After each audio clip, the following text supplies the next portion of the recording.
This is the Khoodeelaar television channel being broadcast on the internet, not on satellite, not on terrestrial, not on cable platforms.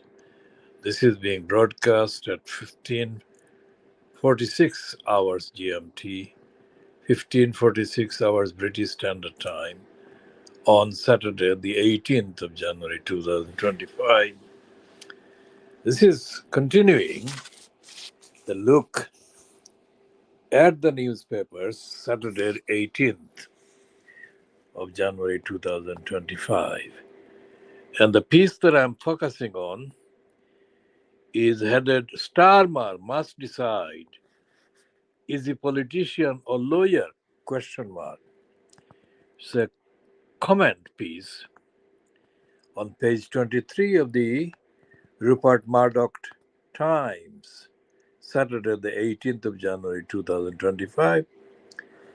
It's written by Fraser Nelson, who until very recently was the editor of the fascistic, racist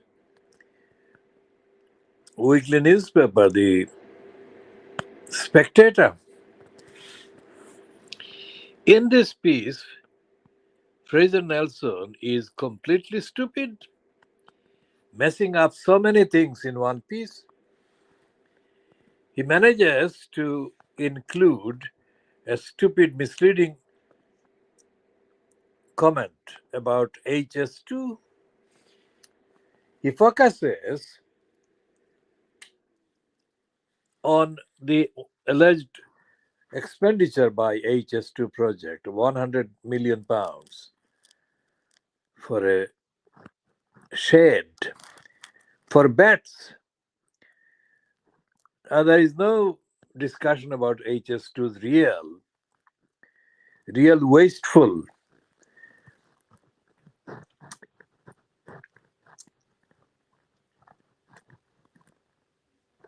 role.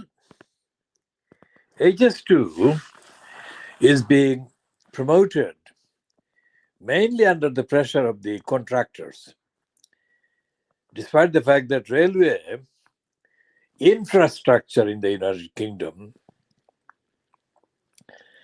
does not need such a new, wholly wasteful new line. What the railway infrastructure needs is the money that is being wasted on HS2 to have been spent actually to refurbish and repair the old ones and to make new local lines where it is absolutely cost effective. Now, the railway transport in the United Kingdom is going down, especially because of the fact that the passengers, the would-be passengers, are being penalized by increasing fares. And there are other inherent bureaucratic entanglements that actually make railway journeys not good value for money. In addition to the fact that there are absolutely billions and billions of pounds of worth of damages to the environment, etc., etc. Now, President Nelson is talking about whether Keir Starmer wants to be a politician or lawyer. That shows that President Nelson is an idiot who doesn't understand either politics or the law. Because if he did understand politics and the law, he would make no such question. The fact that he's asking that question shows that he's ignorant on both. Politics is law and law is politics. And in the United Kingdom, for example, as has been illustrated by the repeated repeated rejection by the judiciary of overwhelming numbers of cases that can be categorized as challenging executive decisions.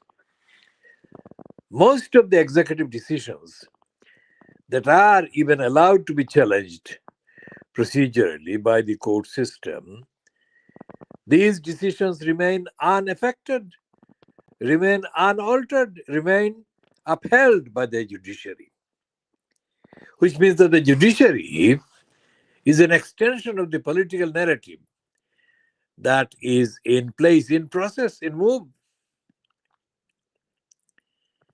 And the idea of judicial review is an insult, because judicial review, in order to even file a successful judicial review, the applicant or potential applicant must be prepared to go through a most oppressive, traumatic set of obstacles. The permission to make a judicial review application is deadly, which is a deterrence that serves as an automatic obstruction to democratic, ethical, transparency applicants. And the fact that the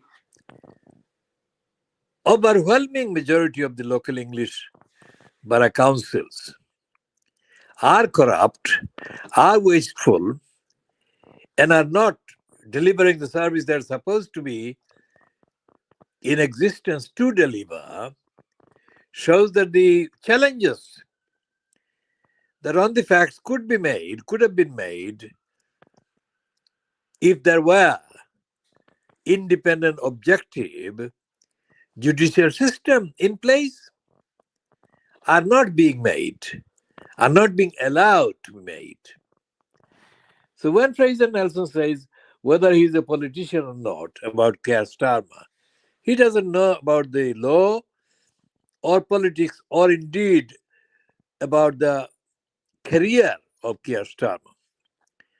Keir Starmer's career has benefited from the CB, inclusion in the CB of the claim, which is absolutely false, that at the beginning of the case brought against two campaigners by McDonald's, Keir Starmer allegedly delivered help to these two defendants pro bono, that is, without asking for any fees. But that's a lie, because Starmer didn't stay around for the two defendants to actually fight the case, which took years. He dropped them, he disappeared, but he retained the reference to the fact that he did help them at the beginning. He's a liar. And the reason why Keir Starmer dropped the two defendants against the McDonald's conglomerate, suing them for defamation over a leaflet, is because Starmer knew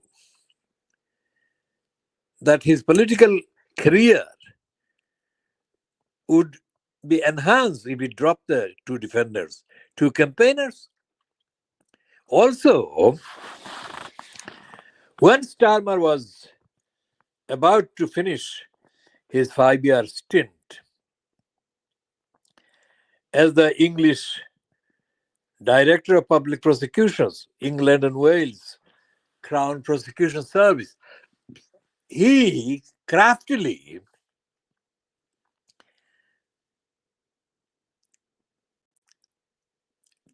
added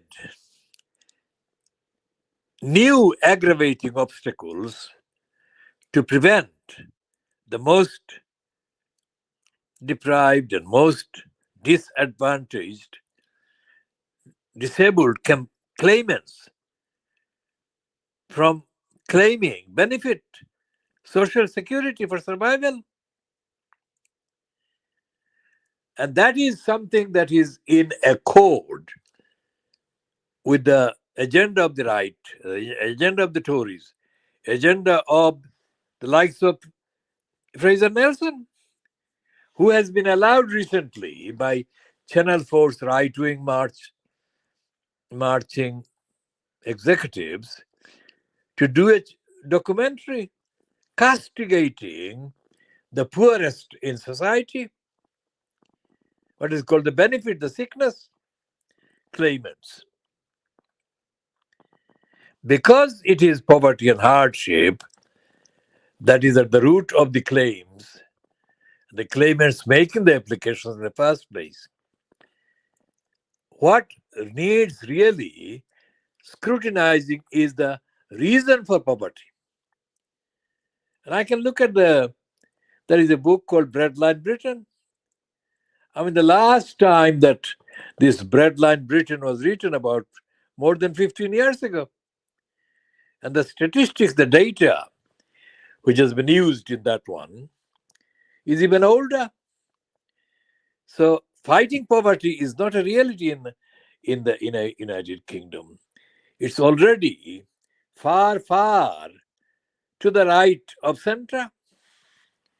What Fraser Nelson is asking Keir Starmer, is already far to the right of centre, to become even further, go even further to the right of centre, which has destroyed the society. And the reference, which is completely misleading and inaccurate, it refers to the convoluted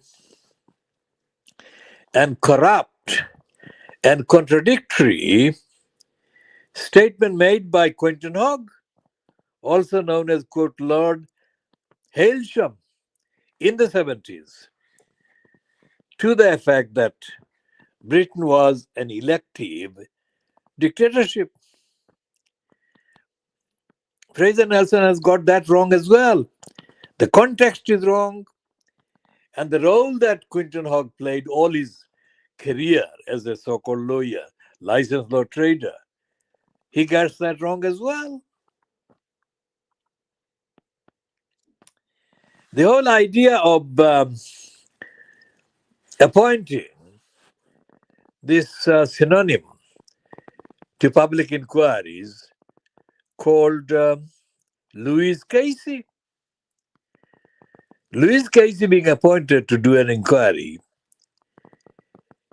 is a double lie, because it serves as answering the various calls for an inquiry, but at the same time knows that the inquirer, that is Louis Casey, will keep things unchanged.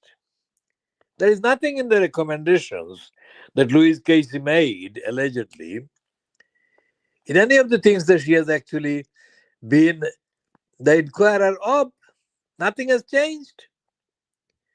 Especially so brazenly, status quo, her report has been about the London Metropolitan Police being corrupt, that nothing has been changed to make it less corrupt.